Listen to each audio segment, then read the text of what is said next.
Hello, it's your favorite sports Unc here. Don't forget to hit that subscribe button to join the fastest growing community on YouTube. Remember, Nightcap doesn't happen without you. So please subscribe or you're going to make Ocho cry. Game 7. The Rockets are going back home thanks to a definitive. Now, don't let the score fool you. 115 to 108. But when they emptied the benches, I think, if I'm not mistaken, they were down by like 15. But the Rockets did an unbelievable job. They got great performances. Fred VanVleet played 40 minutes. He was 6 of 9 from the 3, 9 of 9 from the free throw line, 29 big points. Şengün had 21 and 14 and 6. He played outstanding. But Rob, you know this. When you play on the road and you're trying to force a game 7 or you're trying to close out a series, your stars, your guys that you count on need to play well.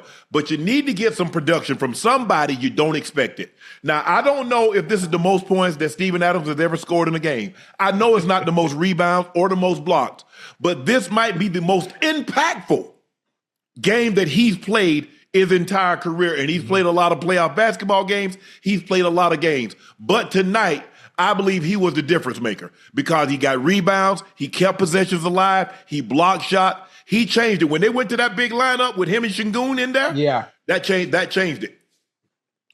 Go ahead, Rob. Yeah, the one thing you can't teach is size, and I say that all the time. You just say your favorite team just went down because they elected not to use their size. And when you got a small team, Golden State is a small team. And and we know how strong Draymond is, but he ain't strong as Steven Adams.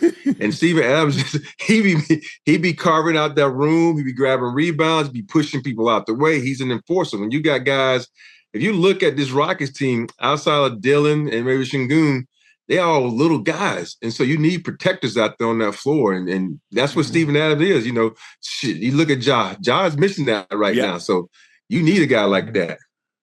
Ocho, I mean, you look at this, and I thought Jabari Smith Jr., he made like 2 or 3 buckets with the shot clock winding down. He had 2 big threes. He had 1 street. He got up off the floor. There was a scramble for the ball. VanVleet gets it. He kicks it back. He gets up off the floor. Hell, I thought it was Ray Allen for just a second. Not the scale of the game, but he gets up off the floor and he cans a 3 as Golden State was trying to make their move, trying to create a turnover. I thought the bench was outstanding for the Houston Rockets tonight. I think they got 32 big points. No, 16, 33, 36 big points from the bench. The guys played really well. The starters played well. Brooks got in foul trouble, and Udoka didn't have a choice but to send him to the bench. But I thought their backups played extremely well. Your role players, you got what you expected from VanVleet. Outside of that first 2 games, he's been lights out, Rock, from the 3-point line. He's been going crazy. I mean, crazy. And then you got Şengün. He's an all-star for a reason. He gave you that. And then you get Adams coming off the bench and giving you what he gave you. They got a lot of confidence because they won back-to-back games. They forced a game 6. Now they forced a game 7. The Warriors have their work cut out for them. They went cold in that fourth quarter to start. They couldn't get anything to fall. And a lead that was, 3-4 points, all of a sudden went to 12. And the Rockets didn't let off the gas and they didn't look back. Ocho, your Warriors. I thought Steph had it going. He got hot there for a second. Him and Jimmy, but they didn't get enough from the auxiliary players. Hey, man, listen, the Warriors, the stars showed up. They showed up. Obviously, we didn't see the Steph Curry we're used to seeing. Obviously, he had 29 points, but it took 23 shots to get there. Jimmy Butler had 27. But listen, Şengün, but Young Bull is special, Young Bull is special. And VanVleet showed up tonight and did what he needed to do at being the veteran presence that the Rockets do have.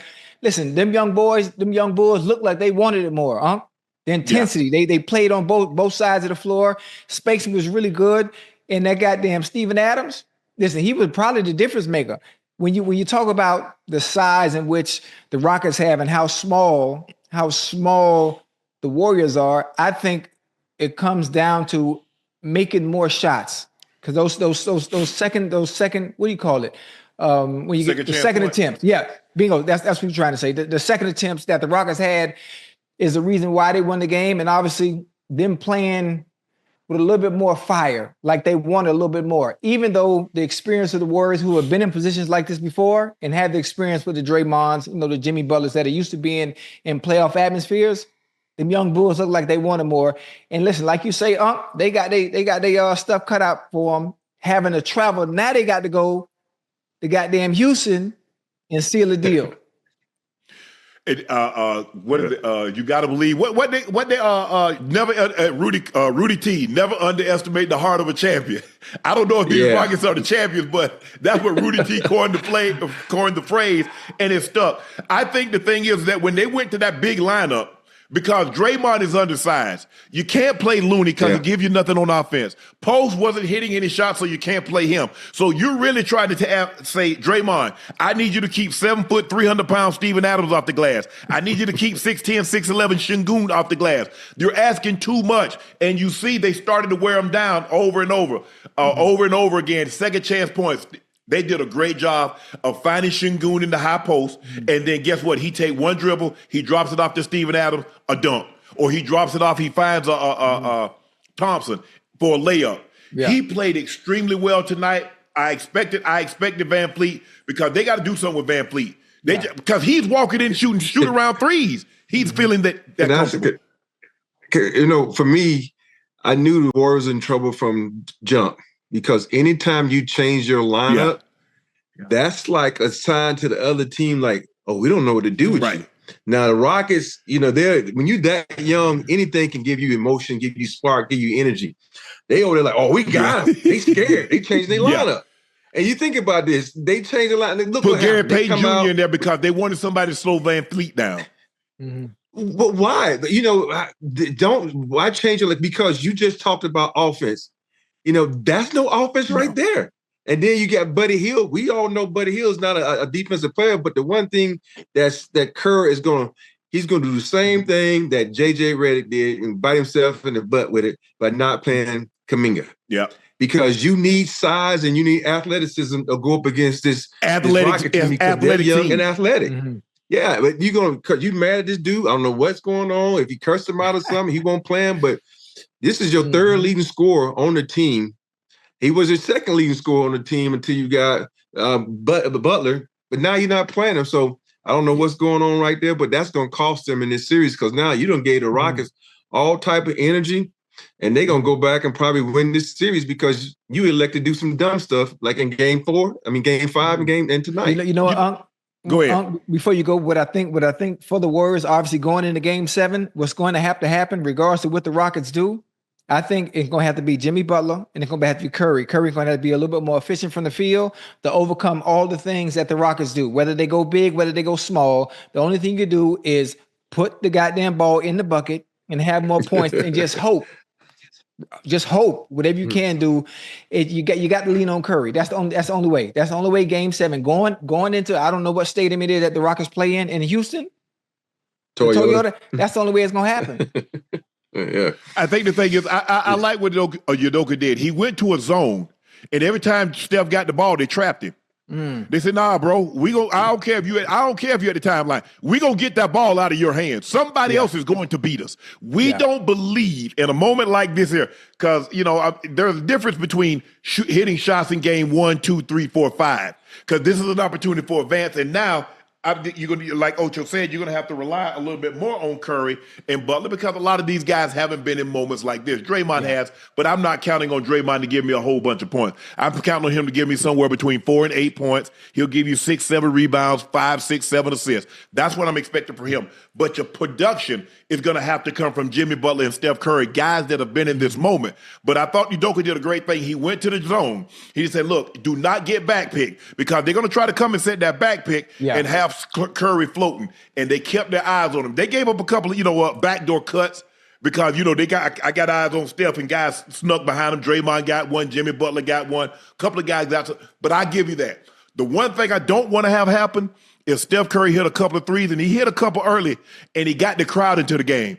I want to keep the crowd at bay as long as I possibly can. And then the longer you kept them at bay, and then come the fourth quarter, they couldn't buy a bucket. Steph had some great looks. Jimmy Butler had some great looks, and it just wouldn't go down for him. But hey, Unc. Yeah. Hey, Rob, I mean, you could probably attest to this. Yes, obviously, being in that situation, I consider pressure situations, obviously playing in the playoffs, going into a Game 7. But one of the things, just from me watching from the naked eye, three things that the Warriors can clean up. For one, the turnovers. They had 16 turnovers tonight. They get fouling. They had goddamn near 30 fouls. And then under pressure, let's say Ime goes to zone again in game 7. Relax. Tighten up under pressure. Relax. Continue to run your offense, to do things in a relaxed manner. And if they trap Curry every time you get the ball, everybody else, including the supporting cast, you got to hit your shots. You got to hit your shots when it matters most. Yeah. Steph got to hit his shots too. 6 for 16 from 3 ain't going to cut it. And sometimes I know Steph is considered the best shooter ever played this game. A lot of his threes to me were bad threes. I know he said, oh, that's not a bad three for Curry, but you can – tonight was a bad threes. You can get off the ball because you move so much, and the Rockets only going to play defense for so long, you can get a better shot. That's one thing about in the playoffs, and I'm always harping on, you want an okay shot, a good shot, or a great shot. I know every time Steph touches the ball from anywhere in the gym, it's usually a somewhat great shot, but when you got a long defensive team like the Rockets, those turn into good shots. I don't care how great of a shooter you are. And for me, that's one of the things they got to do. And for me, Draymond got to keep his cool because you don't know the little antics you do, that adds to the other team's spark too. And so for me, he going into Houston, they're going to be booing him. He's going to get amped up. He's going to have to play under control. Jimmy Butler's going to have to play under control. But they're going to have to go back to their starting lineup because that's the rhythm they have. Because when you got a guy like Jimmy Butler who just came into your season and you change the lineup on him, that can affect him because now, okay, how do I play with this dude? I just learned how to play with this guy. It's little intricacies like that coaches don't think about that players need to know because I know what route you're going to run on the quarterback. And that's what, and then think about that. Now, Jimmy's out there being the quarterback and all of a sudden you got a guy that's not going to run to his point. Meaning, get to it, you go. There's depth on the route. Yeah. Right. It's like, okay, what do I do now? It messes up the rhythm. Yeah. So I think Rob, go ahead, Ocho. No, I was just going to ask Rob. Obviously, listen, you can attest to this, especially in a game situation like this, and you got an athletic player that can match up very well against the Rockets. Do you think Kerr plays Kuminga this game a little bit more, being that he? No. I don't think he's going to play him at all. I don't know what that situation is, but it's been bad. You think about it since 3 games left in the season. He played him, and he played him on the reason the other night because he needed someone. And you think about it, if he didn't play him tonight, in garbage minutes to try to let him get some type of rhythm, he probably won't play him in game 7. So you rather despite whatever situation they got going on, you rather chance losing game 7 based on what you saw tonight and not make the necessary changes to give your team the best chance to win? Hey, I wouldn't do it. I've been playing him regardless because, for me, when you're that talented, that athletic, I know that you got to play him, man, because so many coaches get pissed off at players and like, oh, I'm going to show you. No, you showing yourself because you're only hurting your team. And, and I think that's one of the mistakes that coaches make, and it's just hard for me to fathom that you rather have your pride get in the way of you getting the dub. Yeah, well, look. We've all played the sport for a long time, and coaches would rather lose their way than win some other way. It's just the way it is. And the part of coaching is coaching. Sometimes you're like, okay, this is what we're going to do. But a really good coach say, well, you know what? That ain't working. That wasn't my original plan, but let me try to find something else to go. Instead of being bullheaded, well, I said I wasn't going to play this guy. Well, I'm not playing this guy. It doesn't work like that. If you're going to be a coach, you got to be a coach at all times. And sometimes you have to swallow your pride as a player, as a coach, whatever the case may be, in order to get the victory. And I thought tonight, I agree with you, Rob, him changing the lineup, because even if when you put Peyton in, you get defense, but the floor is not spaced as much as when you got Podzimik in there. So now all of a sudden the floor is a little bit more condensed. Yeah, you might get a little bit more on-ball pressure with Van Fleet, but what you're giving up on the other end, because you want as much space as you possibly can for your shooters, like a Steph, like a Buddy Hield, like a Podzimski. But now it's condensed. Draymond is not a threat. They'll give Dray. If you notice, like the last 3 games, Draymond take the first shot. They'll give him that 3. Yeah. They shoot that. Go ahead. Yeah. You're not gonna make enough of those to put fear. Ain't nobody gonna say, "Hey, get a hand up." Don't even worry about it. Let him have that. let him have that shot. Yeah. I don't want open looks for Steph. I don't want open looks for Buddy Hield and Podzimski. But here's the thing, But Robert. Buddy Hield gave you 0 tonight. Yeah, so. Buddy gave you nothing. You said, Steph, I think the thing what makes Steph so dangerous and how he gets the crowd in it is when that he takes those shots from 25, 30 feet away, and it's a bad shot for everybody else, and it goes in. Not only does it get the crowd going, it gets him going. So now he sees it goes in after he's taken a shot, and he turns and goes down before the ball goes through the net. Boy, you're in trouble. You're in trouble when that start happening because he feels it, and now there is no bad shot. If he see a couple of them things go in, Rob, ain't no bad shot for him the rest of the night. Yeah, but if they don't go in, he's 6 for 16. Yeah. He needed. Look, you got great production from him and Jimmy Butler. Jimmy Butler, 12 or 14 from the free throw line. That's what Jimmy does. He's gonna put pressure on you now. He's gonna attack. Yeah. They needed one other player. Draymond gave him 8. Buddy gave him nothing. GP the second gave him 5 points. That's not enough. I thought Moody would get more minutes because he came and hit some big threes. I thought Moody would get more minutes, Rob, than the 20 minutes that he got. 22, excuse me. You know what's weird? Because Moody has been playing very well in this series. You think about you want a guy that's going to give you 12 to 13 points and is active like he is, and he hasn't gotten as much play as I thought he would. You know, for me, if you're going to start, keep him in the starting lineup, do something. Let Buddy Hield, who's been coming off the bench all year, keep coming off the bench, and it's just one of those things where Steph, we know this is your arena. We know it's your league, but sometimes defer. You know, I play with a lot of grace, and them mugs, sometimes they come down like, if you're knocking down the shots, I ain't taking those shots. You carry us.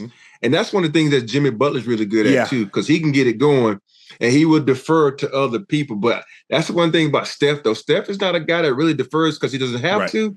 But I think when he goes in Houston, and that Houston crowd, and he not knocking down them shots, he's going to have to be a facilitator because he ain't going to be able to do it on his own. You know, people forget the Rockets are a defensive team because you got Ime back there. You got a lot of guys that know how to play defense. They're long and athletic. So you're going to have to share the basketball if they want to try to come back and win this series. Yeah, you got Thompson, who's long and athletic. Dylan Brooks is known as a defensive stopper. Eason. Steven Adams. Yeah. I mean, they got guys that can pressure the basketball, but if I'm doing everything I possibly can to not let Steph get going early in that game 7. That's the last thing I want to do, have like 10, 12 points in the first quarter. Now he gets an extended rest for the second, because you got to think about it tonight. He played 42 minutes. Steph don't normally play those kind of minutes. That's a lot of minutes for a guy at his age. People talk and plus about how he runs, because he's perpetual motion. He's not a guy that's taking a lot of breaks because he has to work. He's working to get his shot. So he's from sideline to baseline to baseline. Mm-hmm. And then you forget, there's not 2 games, 2 rest days. Is play, off, play. So he only got 1 day of rest, 24 hours before he's back on that court.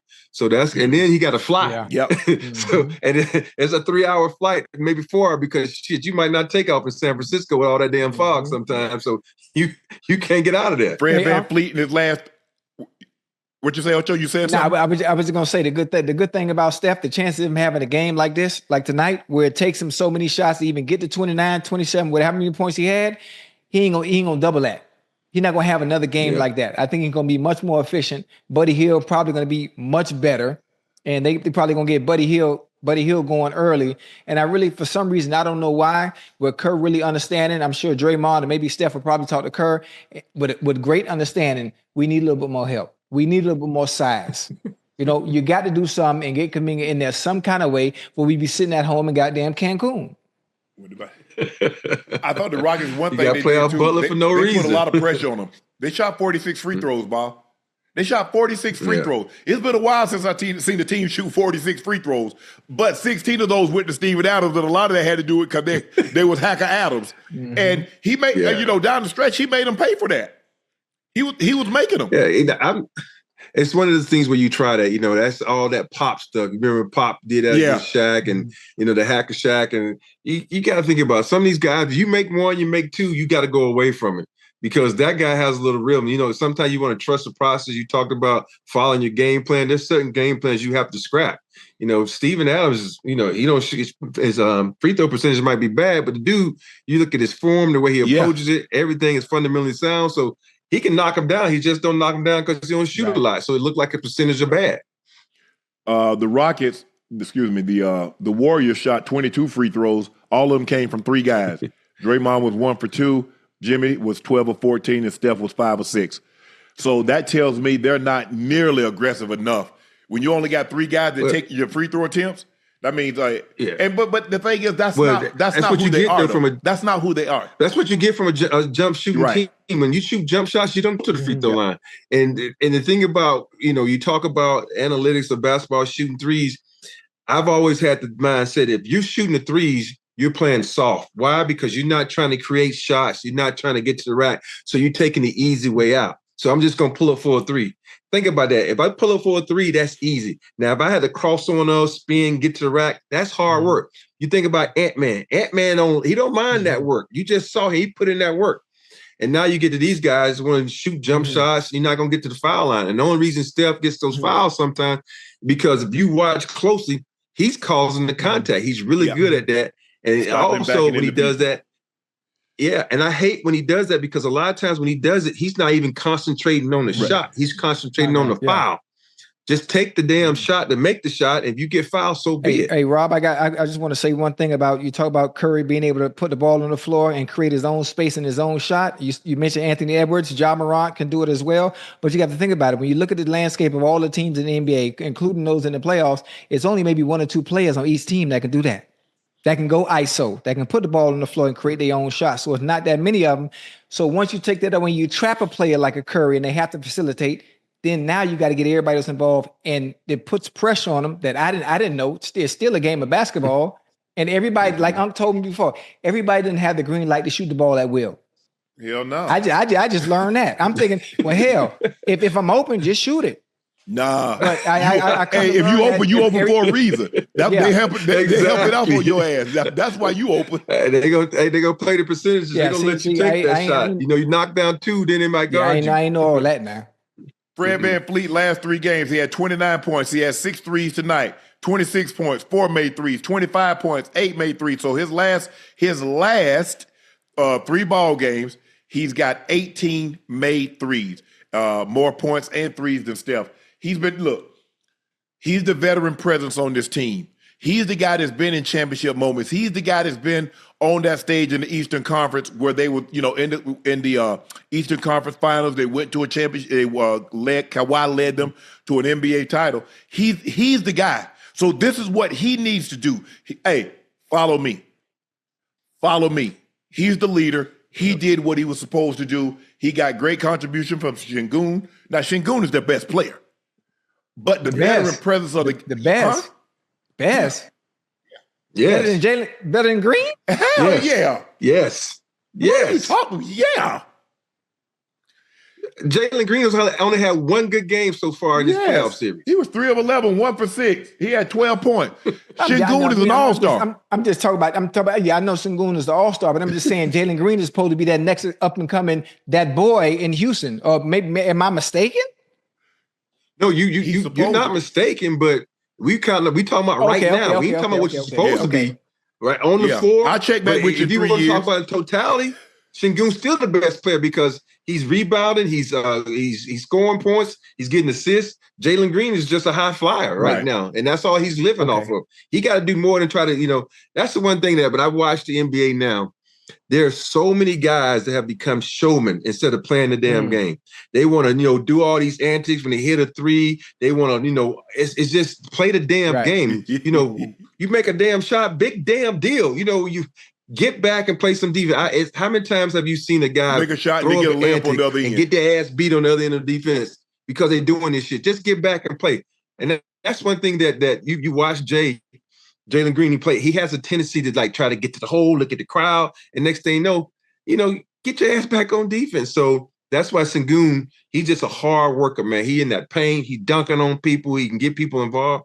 He's the best player on that team. They thought it was going to be Jalen Green. Yeah, Şengün. Şengün has taken over. Şengün, he leads the Rockets in points, rebounds, assists, and steals in the playoffs. Dang. Jalen Brunson, game winner over the Pistons. What a shot, what a moment. The Knicks win the series. Rob, you're one of the great clutch shot shooters. Let me ask you this. I think for our audience, they want to know.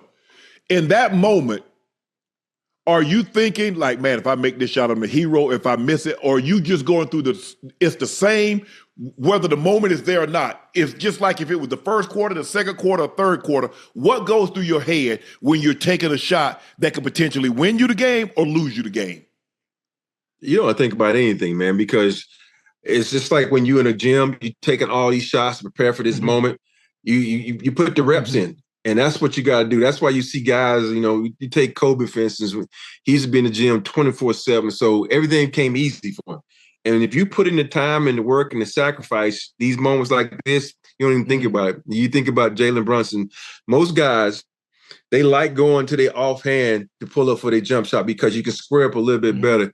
He got you going left, like you thought, oh, he's a strong left guy. He was setting him up.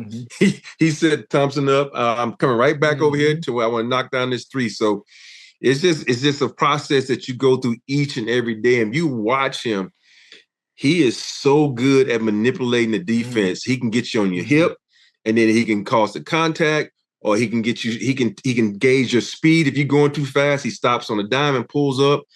And I think for him, and any guy who's playing this game long enough, you don't think about it. You just do it. It's just second nature thing to you, man. You just enjoy the moment, and you just hope that you make that mug so you can talk a lot of shit. He does a great job, Rob, as you mentioned, but he gets his body in such a position to shoot that shot. Because like you said, he's a left-handed player, and most left-handed players are left-hand dominant. They're trying to get to that left side. They want to go left. He did that. And then if you notice, he stepped back and squared himself and let it go. He hit Schroeder. He got an and one on Schroeder. And he got a tough step back. The way he can like get his body in position to take and make tough shots for a guy his size. He's not a big guy. His body, you know what I'm saying? He's, he got a little girth to him. He got some, but what you think, 6 foot? I think he's about 6'1". If that. But his ability, and he's stronger than you think for a guy his size, because the way he can like put that shoulder in your chest and get that shot off, that float on, and to square himself and to knock these shots down. He was sensational. They couldn't buy a basket for the first 9-10 minutes of the ball game. And then all of a sudden he said, man, just give me the ball. What y'all doing? And every shot that needed to be taken and made. Now they got a huge tip in by Bridges. Somebody missed a shot and they didn't block out. And Bridges got the tip. They tied it up. But once they missed that shot, I said, oh boy, y'all better get this ball. Because Thompson had just made a great defensive play of like 2 possessions earlier. He got a shot clock violation on him because he went to go up and he stripped him of the ball. He's like, Brunson, I got something for you. I got something for you. Just hold it. But hold on, I got a question for you, for Rob, man, for you and Unc, right? As great as Jalen Brunson was in this series, as great as he's been, obviously being a very, very clutch player. Hell, he just won NBA Clutch Player of the Year, right? All right, obviously showing his offensive prowess tonight with 40. Is there any chance y'all giving the Knicks and winning this series against the Celtics? Any chance? No. And the reason I say no is because when you look at the Celtics, they got 6 guys that can score. And every time I look at the Knicks, they remind me of AI. They got this one guy that does all the scoring. Everybody else does 2 or 3 things really, really good to make that pie whole. And I do take out Bridges, who's one of my favorite players. When they use him and he's able to score, they're a totally different team. But I just think the Celtics has too much firepower. And one of the things they don't talk about with the Celtics is, you look at them, they got 4 good defensive players out there on that court. And that's and we don't talk about that because we so caught up in all the threes they shoot. But you think about, White, Holiday, even Brown, these guys are fucking good defenders. And so they got bodies to throw at Brunson, little short self. And so that's going to be hard. And, going back to Brunson, the one thing that makes him really good is, this is going to sound really crazy, is left-handed players are always have that ability to get to the line and do things because you're not used to that. You hardly ever run across a left-handed player. You think about Manu Ginobili, who I played with. He was so good because you think he's about to do something in his right hand, like, oh shit, he's left-handed. By the time you think about it, it's too fucking late. He done jade you up. And because it's just not what you're used to. It's uncommon. But I just think I think the Knicks might win 1 game because they play hard. That's think overall, I just think the Celtics, it's going to be a gentleman's sweep, man. I just think this, like, if the Celtics stay healthy, but they've been getting a little banged up here and there, but I just think the Celtics are too good. Yeah, because when you look at it, think about where they go. They got Derek White that can defend. They got Holiday that can defend. They got JB that can defend. They got big Horford that can defend. Porzingis can protect the paint. And then they bring Pritchard off the bench that can score. Hauser that can score. Cornette that can give you a little rebounding. They're loaded. We know JT can defend if he have to, but he can score. JB can score. Derek White can score. They got scorers. And they got defenders. So they're always going to have, at bare minimum, 2 quality defenders on the court at all times. And so when you have that, when you got 2 guys that can defend, but look what they start with. So if they start Holiday, you got Holiday, Derek White, JP, Al Horford. Honestly, I'm going to tell you this. I like the Knicks winning at least 3 games. No, they win. Yeah, winning 3 I got games. them winning 3 games. I mean, hey, Raw, you want to bet some on it? You want to throw a wager on there? What do you want to bet? Make it light on yourself. Bet 5,200.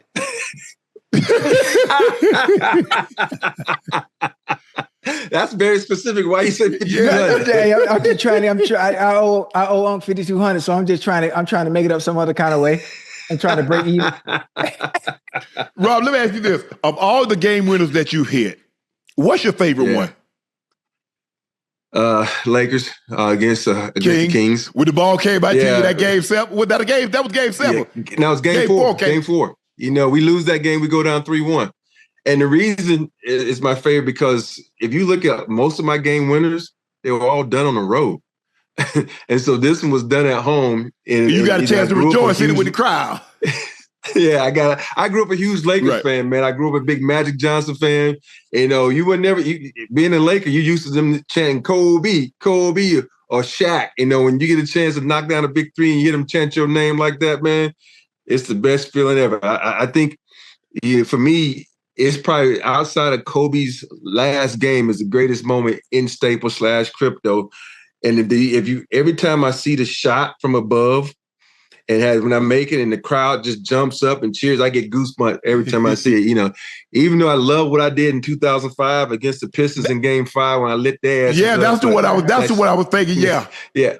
But it's something. We all, as an athlete, we all got that ego. We all got that pride. You want to hear them fans chant your name, but I tell you what, though, I only have like one picture up. I don't even have that shot up in my house, but I do have the picture of me making that shot against the Pistons because I just like looking at the faces of the people in the crowd. You got some people like, no, and you got one guy in the crowd like this, like, yeah, because he knew it was going in. People, I don't know if people realize this, Rob, but before those black injuries, you were a high flyer. You was you was punching on folks. You were up over the top. People look at you and it's like, man, all he did was shoot threes. No. When you came in, I don't know what it is about them Alabama guys, you and McNice. All them guys had up, and away ups. And I don't know if people realize that, but you were a high flyer, a 6'10" guy that finished above the rim. And then you turned yourself, I think it was the back injury, that you turned yourself in more of a shooter. You still could punch on folks, but not like you could when you first got into Houston. No, it's so weird when you come in the league. A funny story is like my middle son, he came to me one time and like, Daddy, you don't ever dunk anymore. You can't even dunk. And there's that one dunk in the playoffs against the Detroit Pistons that I dunked on Rip Hamilton when I took out outside the paint. And I was like, see, your dad can still dunk. I just don't have to.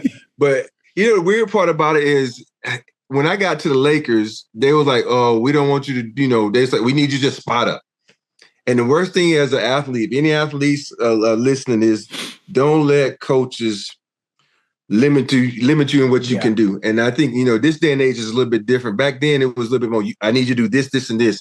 And so in my mind, it became, okay, this is what they want me to do. Spot up and shoot threes and all this kind of stuff. But I showed my youngest son, Christian, who's at UCLA. I said, let me show you something, man. Come sit down. And I'll show him my highlights of me in Rockets when I used to dunk. He looked at me like, damn, you had hops. I was like, yeah, I just stopped doing it. Yeah. Because I didn't have room to do it because Shaq was in the damn way. That's dope. That's live. Hey, Rob, with some of those clutch shots you hit, did you ever keep any of the balls? Especially, man. I mean, you got some really, really, really good moments. And for me, I would want to keep I personally would want to keep those balls. You don't have any. I have one. Okay. I have one from, it's actually the Game 7 ball against the Knicks. I have that. And the only reason I have that because I told the guy, I said, because the first 2 points of Game 7 was me dunking on Patrick Ewing. And I was like, I want that ball. I want that ball. So I have that ball. And I wish I had the one I made against the Kings because shit, if I betted you and lost, I just sell that and give me a lot of money to cover that. So I know these Laker fans will love that ball. But speaking of, you talk about balls and being able to sell a ball and get you a lot of money. Listen, I got a prized possession. That's what I meant to say. I'm supposed to have it enclosed in a case, right? But I got the game ball when LeBron hit his 50th point. 50,000. Yeah, like listen, 50,000 point, and that's something that you would think he would keep. Show him the signature. Yeah, so it's a 50,000 point ball right there. You see 50,000 point, and LeBron signed it for him. Yeah.